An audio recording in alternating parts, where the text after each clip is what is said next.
What's the point of staying the same? Of clinging to a stale identity like it's something precious? People are terrified of change, petrified of leaving behind the crumbling versions of themselves because they're shackled to a lie. The lie that consistency is strength. But the real strength, the real power, is in evolution, in becoming a force so fluid, so elusive, that no one can ever grasp what you truly are. Reinvent yourself until your past selves are nothing but shadows. Shed your old skins like a serpent, and leave those who thought they knew you grasping at nothing but fragments. To live is to change. To be stagnant is to rot. Reinvention is a constant death and rebirth, a cycle of destruction and creation that rips you apart, remakes you, molds you into something sharper, stronger, unrecognizable. Every moment you choose to remain the same is a moment wasted. Let the old self die. Let every outdated version of who you used to be burn. Ignite it in flames of purpose, in the fires of transformation, until not a single remnant remains. And from those ashes, rise a new version, a more dangerous one. Because if you're not willing to kill off who you used to be, then you've already made the choice to remain trapped in mediocrity. You should be untraceable. A phantom that's always one step ahead, always shifting, always outgrowing the boxes people try to shove you into. Reinvent yourself so thoroughly, so ruthlessly, that the very mention of your name sends a shiver down spines, because no one ever knows which version of you they're facing. Today's you should be unrecognizable compared to yesterday's. Your path should be a labyrinth of transformations, of discarded masks and shattered personas. Never let anyone become comfortable with who they think you are. Comfort breeds expectation. Expectation breeds predictability. And predictability? That's a death sentence for those who crave dominance. Keep moving. Keep shifting. Become a force that no one can pin down. Never be static. Never be stagnant. The world loves labels. It loves definitions, neat categories to trap you in. But when you reinvent yourself relentlessly, those labels crumble. Definitions fail. You slip through the cracks, untethered, unbound. You become something else, something dangerous. Because a being that refuses to stay the same is a being that's unknowable. And there is nothing more terrifying, more awe-inspiring than facing an enigma. Someone who defies understanding. Someone who destroys every expectation before it can even take root. Every time you change, every time you evolve, the world trembles a little more. You render those who thought they knew you utterly powerless. Because how can you fight something that refuses to stay still? Something that morphs and mutates, twisting beyond your comprehension. That's the power of relentless reinvention. It's more than growth. It's domination. It's control. It's taking the chaos of existence and wielding it, using it to shape and reshape yourself until you are a storm, a wild, unchained force that bends reality to your will. But reinvention isn't a casual affair. It's not some idle hobby for the weak-willed. It's a bloodbath, a brutal, merciless process where you tear out the pieces of yourself that no longer serve, rip away the layers of mediocrity, of weakness, of fear, until you stand raw, bare, and reborn. You kill who you used to be with your own hands, watch it bleed out before your eyes, and then smile as you build anew, piece by piece, brick by brick, stronger, wilder, more formidable than ever before. Reinvention is violence, the violence of becoming. the violence of refusing to stay trapped in any form for too long. To reinvent yourself is to wage war on every limitation, every expectation that tries to chain you to your past. And when you do this, when you truly commit to it, the world will never know how to handle you. It will shrink before your presence, recoil in fear, because each time it tries to predict you, you'll have already become something else. A new beast, a new creature forged in the fires of your own willpower. Reinvent yourself so often that even the memory of who you once were is obliterated. Become a myth. Become legend. Let your transformations be so profound, so absolute, that no one dares to claim they know you. Because the moment they think they do, you'll have already shed that skin and emerged as something unimaginable. There is no finish line. There is no final form. To reinvent is to embrace the infinite, an eternal dance between chaos and creation. You can never be finished. You can never stop. To stop is to die. To stop is to be swallowed by the stagnation that poisons lesser souls. So keep going. Keep pushing. Keep obliterating every version of yourself that becomes too comfortable, too predictable. Be relentless. Be ruthless. And when you look in the mirror each morning, see a stranger staring back. The mind is a twisted, cunning architect, a puppet master that strings together your reality from the threads of your own beliefs. It builds and binds you to a world that matches what you already think you are. Every passing day, every fleeting thought, every seemingly insignificant decision, each one is a piece of evidence in the court of your mind, reinforcing the story you've decided to live. And here's the twisted part. Your mind craves consistency, even if that consistency is built from lies. So when you tell yourself, I'm just an overthinker, I'm not cut out for success, I'm just not creative, your mind doesn't argue. It agrees. It sets out to prove you right, dragging in every shred of evidence, twisting every circumstance until what you believe is what you become.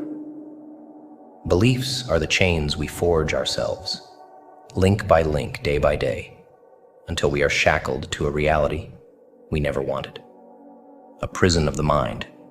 Because what's more terrifying than knowing that you are the one who's been building the bars, brick by brick? Your mind doesn't care whether the beliefs are empowering or destructive. It doesn't care whether you're building a cathedral or a tomb. It only cares that the structure stands. It worships safety, predictability. It will craft your circumstances to reflect whatever narrative you cling to, no matter how warped or self-sabotaging. I'm always stuck. I'm a procrastinator. I'm never enough. These aren't just thoughts, they're commandments. Your mind obeys, sculpting the world around you until it matches the twisted blueprint of your own self-definitions. But here's where the real nightmare unfolds. As you build this labyrinth of limitations, your mind feeds on it.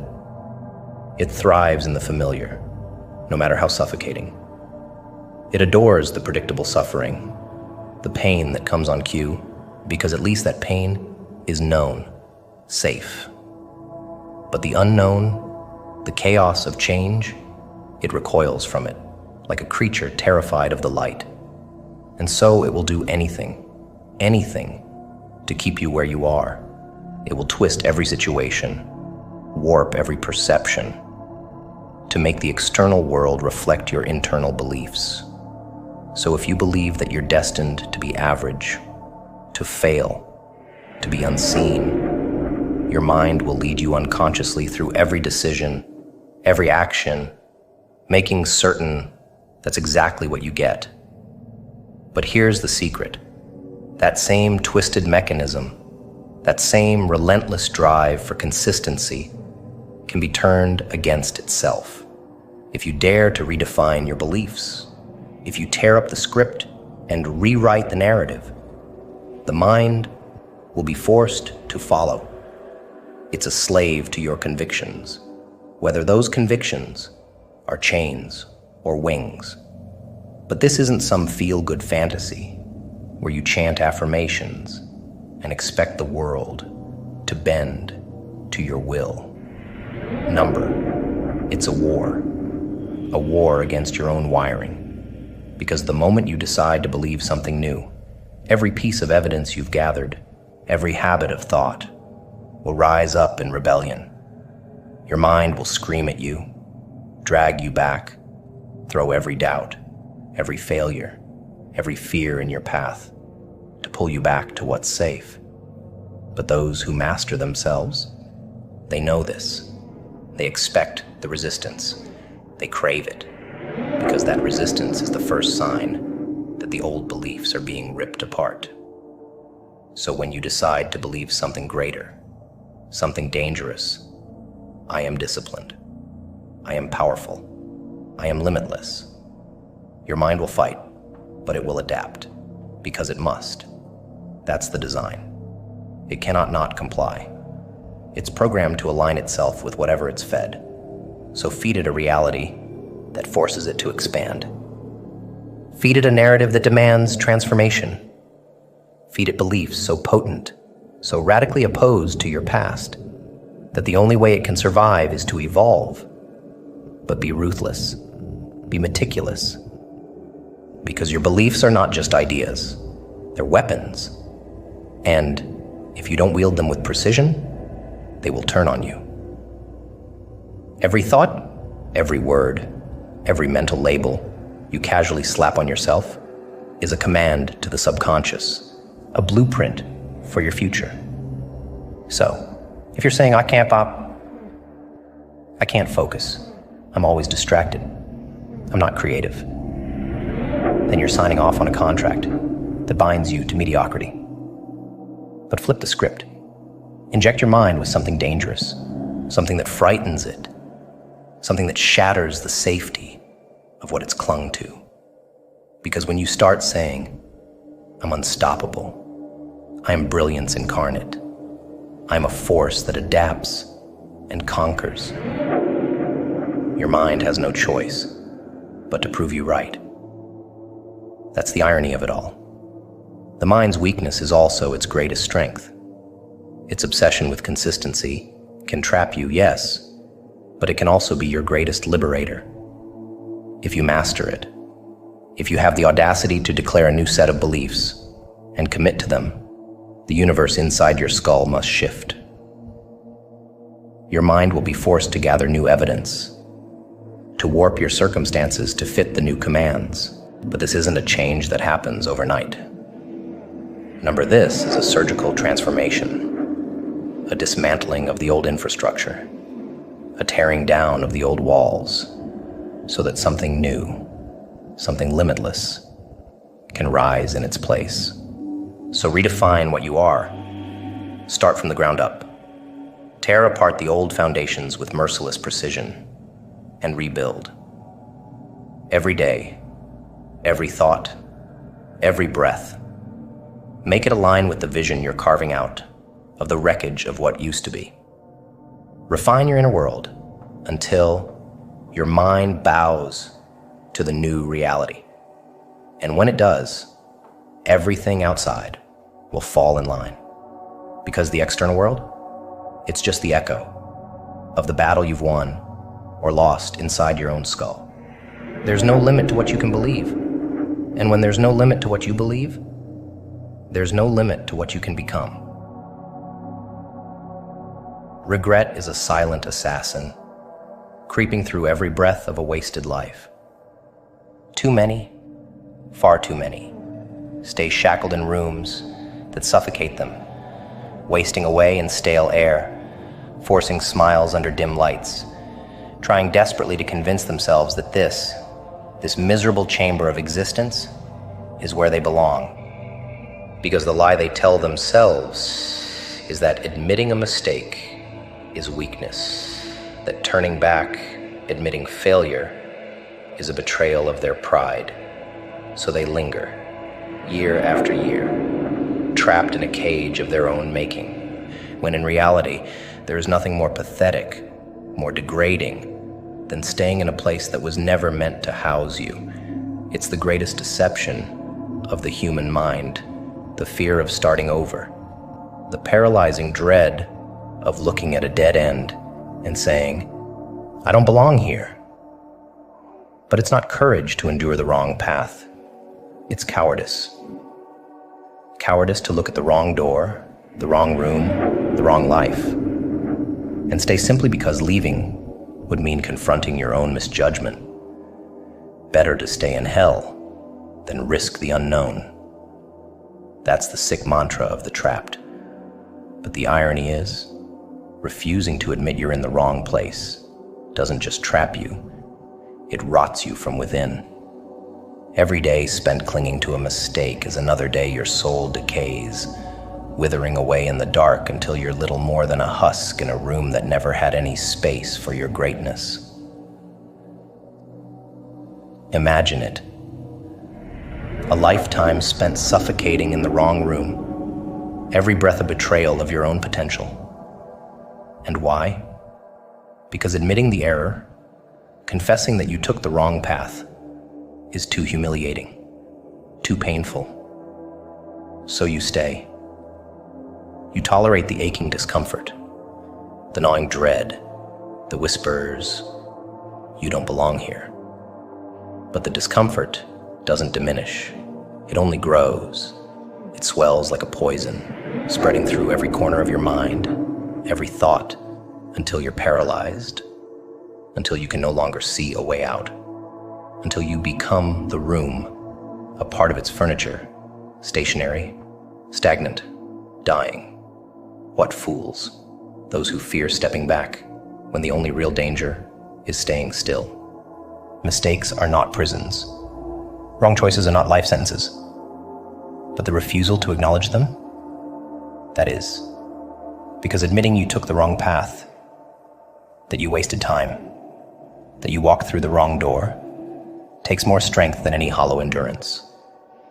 The world will whisper to you, keep going. Don't turn back. What will others think if you just leave? But what use is clinging to an illusion? What use is dying slowly in the wrong room, all because your pride is too fragile to face reality? There's more valor in cutting your losses than in clinging to a mistake. To say, I chose wrong, and walk away, not out of weakness, but out of power. Because only those with true courage can look at their broken choices and choose to tear it all down, to start again. And in that destruction, in that willingness to abandon the illusion, to burn the wrong door behind them and plunge back into the unknown, they find freedom. Freedom to choose anew, to redefine, to rebuild. Because every wrong door, every wrong room is just a lesson, a reminder that your life is not fixed, not confined to one suffocating chamber of regret. It is limitless, as long as you have the audacity to walk away. The greatest agony is not the pain of choosing wrong. It's the slow, insidious erosion of your will, your purpose, your essence, when you choose to stay in that wrongness. When you force yourself to blend in, to adapt to a place that was never meant to house your potential. You shrink, you fade, until the person staring back at you in the mirror is a stranger, someone half dead, trapped behind glass, whispering, get out. Get out before it's too late. But the longer you ignore that voice, the quieter it becomes, until there's nothing left but silence. And silence in the wrong room is not peace. It's death.